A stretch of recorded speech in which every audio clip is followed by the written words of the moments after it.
Hey guys, Coach here. This week's plan of the week, we are going over the very large, very distinct, and very unusual look of the Blue Mammoth Hosta. The Blue Mammoth Hosta is a giant of hostas, and we're talking a plant that's almost 3 feet tall and can go as much as 5 feet, 5.5 feet wide. They're a beautiful blue-green foliage and very, very useful as far as part sun or shady type of gardens.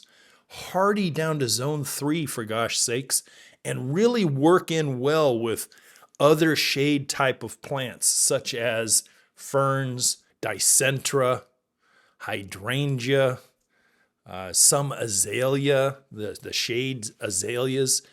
And these things are a great contrast plant because of their dynamic, bold, huge foliage. These are not plants for the front of the bed. They're plants for the middle backdrop type of the bed. And it is a fantastic, hardy, low maintenance type of plant, provided that it has kind of a rich, organic, well-draining soil.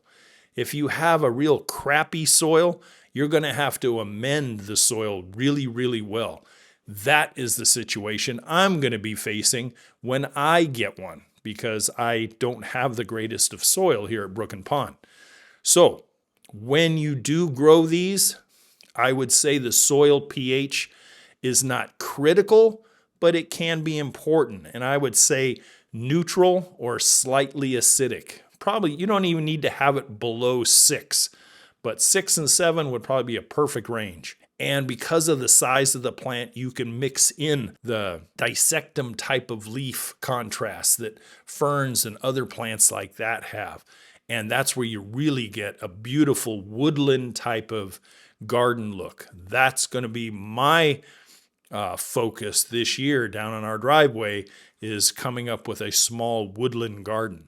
I just hope the moose don't go trampling through it.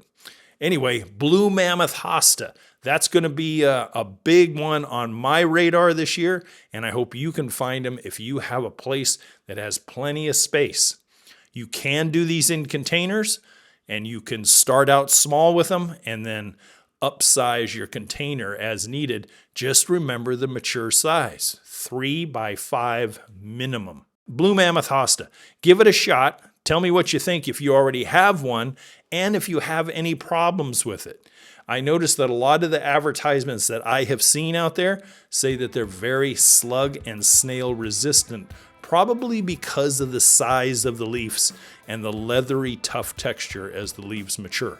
Okay, hey, as always, to your guys' landscape success, I'll say goodbye for now and good luck with Blue Mammoth Hosta.